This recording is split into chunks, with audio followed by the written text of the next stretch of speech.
हमारे चैनल में स्वागत है।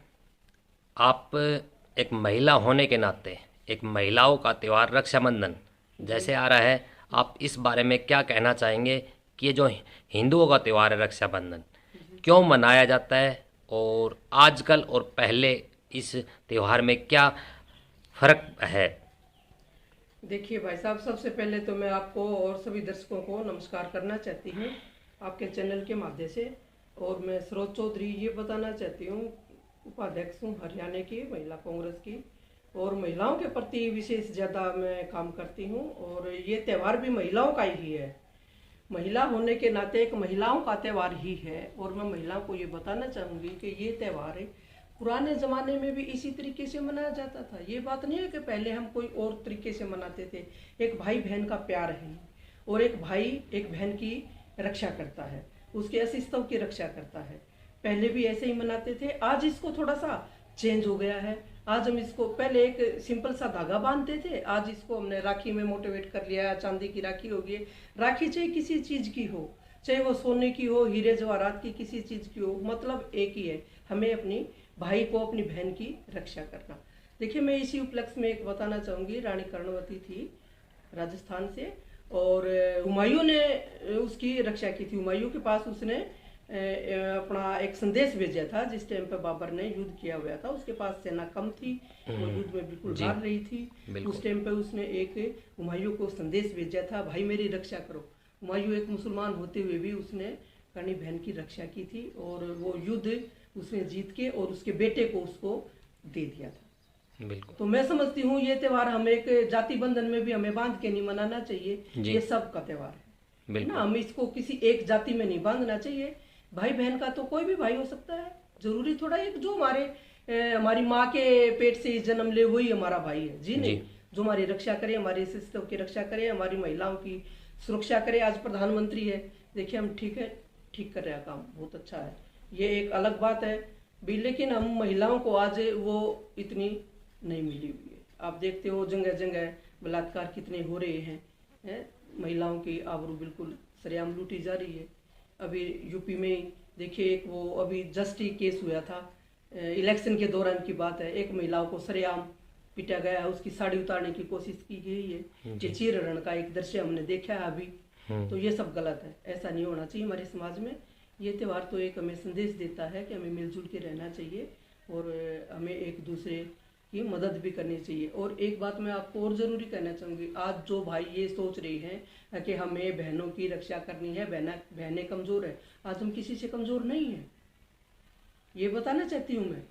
एक, हम किसी से कमज़ोर नहीं है। हमारी बहनों को ये सोचना चाहिए कि आज हम किसी भी डिपार्टमेंट में जा लीजिए, हवाई जहाज़ तक हम चलाते हैं, क्या नहीं करते, हर जगह हमारी अपना हम काम करते हैं और हम आगे ही आगे हैं। तो यही मैं इस बारे में कहना चाहती मैडम, आजकल जो त्यौहार मनाया जाता है हूँ जी। इसमें कुछ फ़र्क है कि लोगों को ये नहीं पता कि ये त्यौहार क्यों मनाया जाता है? कुछ एक सोचते हैं कि भाई बस खाली बहन है इसलिए त्यौहार मनाया जाता है। तो आज क्या महत्व है इस त्यौहार का? देखिए, ये हमारी जो ये सावन मास है, इसकी पूर्णिमासी के दिन ये त्यौहार मनाया जाता जी, है ना। इस दिन ये सावन का महीना खत्म होता है। सावन का महीना तीज से शुरू हो जाता है, तीजों जी, के त्यौहार से ही ये शुरू हो जाता है। तीजों से बिल्कुल। हमारा मतलब कहते हैं ना, आई तीज बिखेर की बीज हाँ, है। तो ये बिल्कुल, इस दिन से हमारे त्योहारों की शुरुआत होती है। बिल्कुल। और ये हमारा दूसरा त्यौहार ही रक्षाबंधन का आता है। जी, तीजों के बाद दूसरा त्यौहार हमारा रक्षाबंधन का आता, बड़ा त्यौहार। और इस रक्षाबंधन का त्यौहार का मतलब यही है कि हमें मिलजुल के रहना चाहिए, एक दूसरे की मदद करनी चाहिए, एक दूसरे के प्यार से रहना चाहिए, भाई बहन को मिल के रहना चाहिए। आजकल आप देखते हो बहनें भी जमीन जायदाद के लफड़े में पड़ पड़ा के, ये वो कर करा के, जो प्यार पहले था वो प्यार आज मैं सोचती हूँ बढ़ता जा रहा है। लेकिन ऐसा नहीं होना चाहिए। मैं बहनों को भी ये संदेश देना चाहूँगी, जो भाई बहन का त्यौहार है ये, इसे बड़े आदर और सम्मान से मनाना चाहिए, प्यार से मनाना चाहिए। मैडम, सरकार ने एक योजना चलाई हुई है कि रक्षाबंधन के दिन महिलाओं को बस फ्री मिलेगी। इस देखिए बारे में क्या कहना है आपका? देखिए मैं आपको बताना चाहूँगी, ये हमारी हुड्डा सरकार में जो ये रक्षाबंधन का त्यौहार था, इस दिन हमने खुद भूपेंद्र सिंह हुड्डा जी से, सीएम से हमने कह के नारनौल में हमने रिक्वेस्ट की थी। अनीता यादव, हमने सभी बहनों ने रिक्वेस्ट की थी। हुड्डा साहब ने ये इस त्यौहार के दिन बहनों का किराया फ्री किया था, जी और मैम। उसके साथ उसका एक बच्चा भी जा सकता है, ये भी फ्री किया था। बिल्कुल। क्योंकि आजकल आप समझते हो कि बस का किराया जो होता था, भाई क्या देता है, घर जाते हैं तो बहन 100 रुपए दे देता है, उसको ये पता है कि बहन आई है, 100 रुपए दे दिए, एक सूट दे दिया, 100 रुपए का बेचारी का भाड़ा भाड़ा उसका 200 लग गया, उसको दे दिए 100 रुपए। जी मैडम। मानते हो ना आप ये बात, उसको दे दिए 100 रुपए। तो इस त्योहार की महत्वता को देखते हुए हुड्डा सरकार ने, कांग्रेस सरकार ने इस दिन महिलाओं का किराया फ्री किया था। लेकिन बीच में मैं आपको बताना चाहूंगी, हमारी भाजपा सरकार ने बीच में ये किराया बंद कर दिया गया था। जी। तो मैं समझती हूँ, देखिए दिल्ली में आप महिलाओं को देखिए, सारा बस का किराया बिल्कुल फ्री है। तो मैं तो चाहती हूँ महिलाओं का तो हर जगह किराया फ्री होना चाहिए, हर रोज फ्री होना चाहिए। जी। उनके पास, बेचारियों के पास इतना बैलेंस कहाँ से होता है, नहीं होता उनका। एक ही दिन की बजाय मैं चाहती हूँ हमारी हरियाणा सरकार ने ये त्योहार के उपलक्ष्य में कम से कम बहनों के लिए तो 1 महीना तो फ्री करो। सावन का महीना तो एक दिन में ही कैसे वो बेचारी चली जाएंगी, कितनी भीड़ हो जाती है एक दिन में।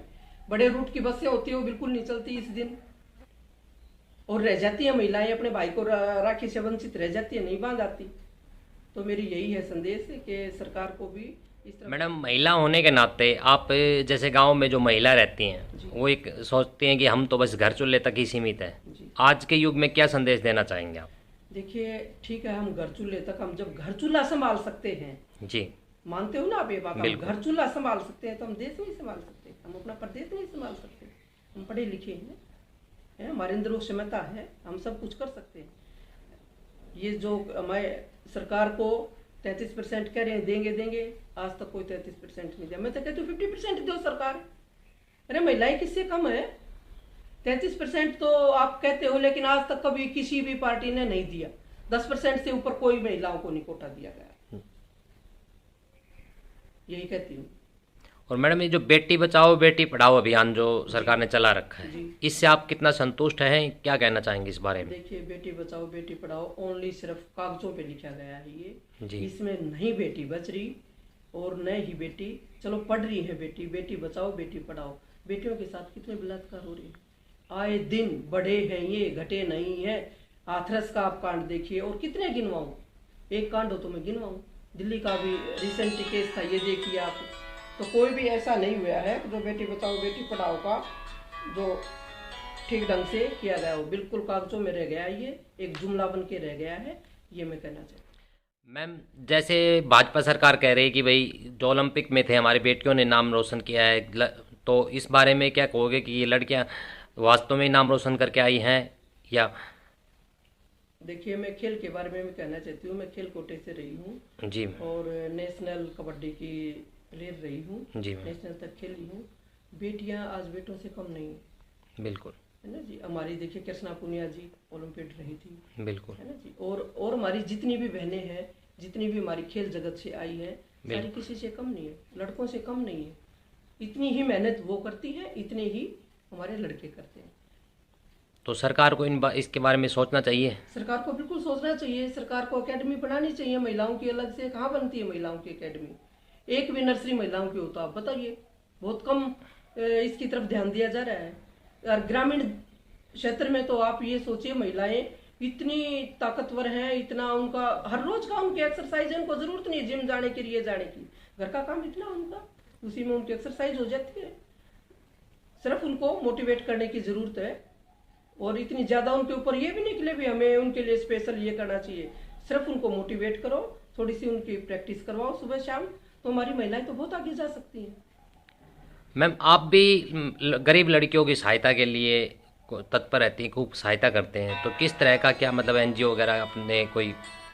देखिए, मैं गरीब लड़कियों की सहायता, गरीब की नहीं, मैं जो भी मेरे दर पे आता मैं सबकी सहायता करती हूँ। जी मैम। रही महिलाओं की बात, बिल्कुल। महिलाओं का ऐसा है, जो भी महिला, किसी महिला की किसी प्रकार की भी कोई भी प्रॉब्लम होती है, इवन देन मैं सभी की मदद करती हूँ। और कोई भी लड़की अगर आती है, ये कहना चाहती है कि भी मैं खेल कूद में आगे जाना चाहूँ, मैं उसकी मदद करती हूँ। किसी भी प्रकार की कोई पढ़ाई में, कोई कन्यादान, कोई शादी, कोई ब्याह, कोई भी है, मेरी तरफ से मैं कभी कसर नहीं छोड़ती।